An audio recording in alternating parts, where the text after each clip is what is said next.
अस्सलाम वालेकुम प्यारे बच्चों।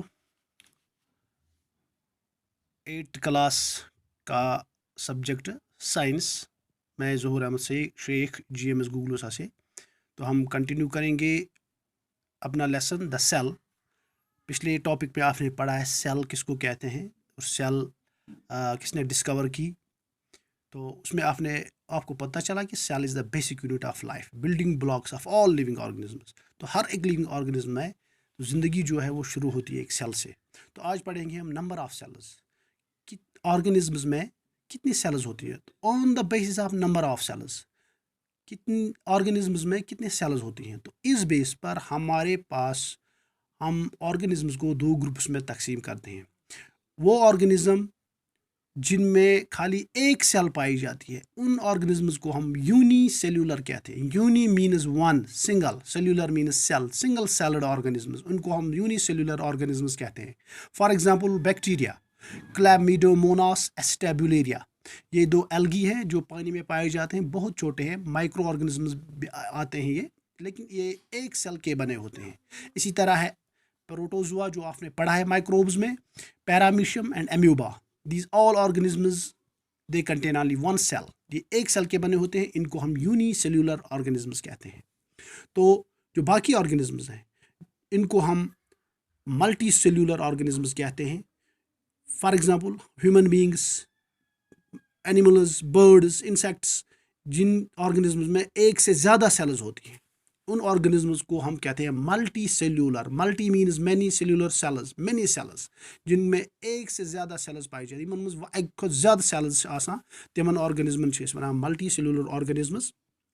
अगर अस वो न्यू बॉर्न बेबी तस मं तकरीबन तकरीबन 2000 मिलियंस ऑफ सेल्स। तो 1 मिलियन कत बराबर 10 lakhs।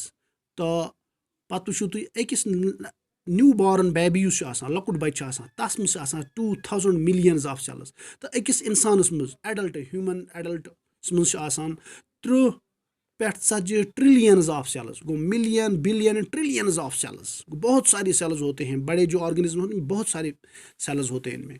तो दिस इज द नंबर। तो on the basis of number हमारे पास दो ग्रुप्स हैं, यूनिसेल्यूलर, मल्टी सेल्यूलर। अकिन ग्रुपन वनान यूनिसेल्यूलर, यमन मं अख सेल बेन मं वारिया सेल, तिमन वनान मल्टी सेल्यूलर ऑर्गेनिजम्स।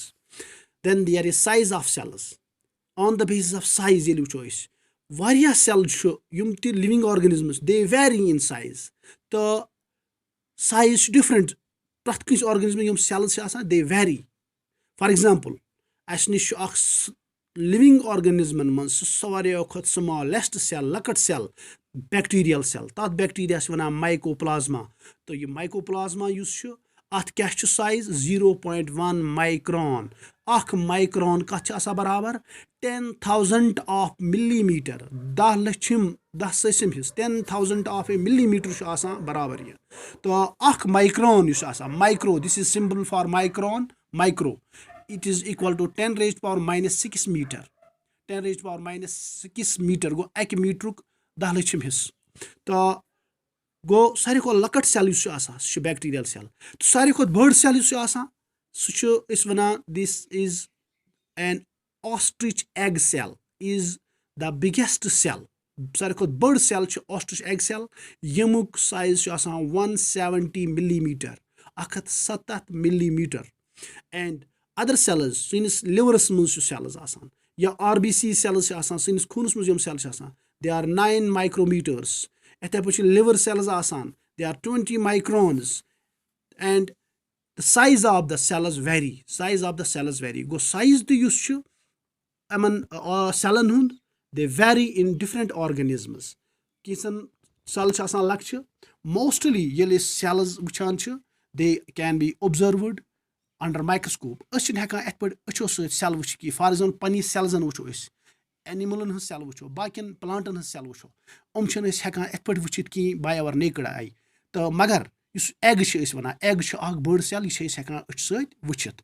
तो यम बाकी सेल्स माइक्रोमीटर मज, इहद साइज वारिया लकुट, हेकान कैंचो डायो सहित करित कैंचो स्टेन्स इन खतर की स्टेन्स आसान की कलर आसान यमो सहित पत हेकान for example iodine safranin methylene blue यमो डायो सहित यमो स्टेनो सहित हेकान इन सेलन स्टेन करित कलर करित पत ऑब्जर्व हेकान माइक्रोस्कोपस तल करित फॉर एग्जांपल अगर वो कि गंडस त्रो गंडस वथान सह जल ये वन पील सह त्रो माइक्रोस्कोपस त्रोस आयोडीन तथ तल वुचान तथ माइक्रोस्कोपस तल करो ऑब्जर्व तो हम वहाँ पर बहुत सारे सेल्स को देख सकते हैं।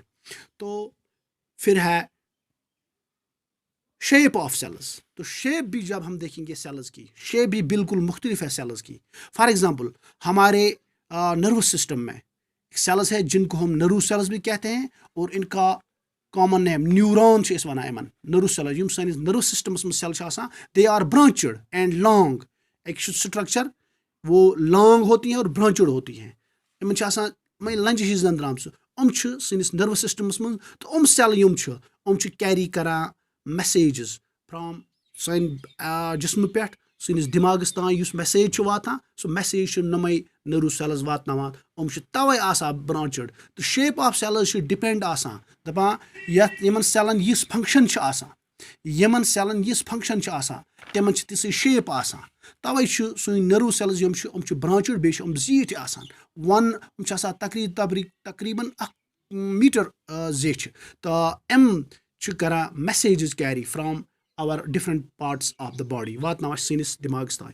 इथे पे अगर वो सन मसल सेल सन मसल्स यम मसन मज यम cells they are spindle shaped and elongated pointed साइडन पे बे जीठ क्या मसल सेल कंट्रैक्शन बे रिलैक्सेशन तवे स्पिंडल शेप्ड।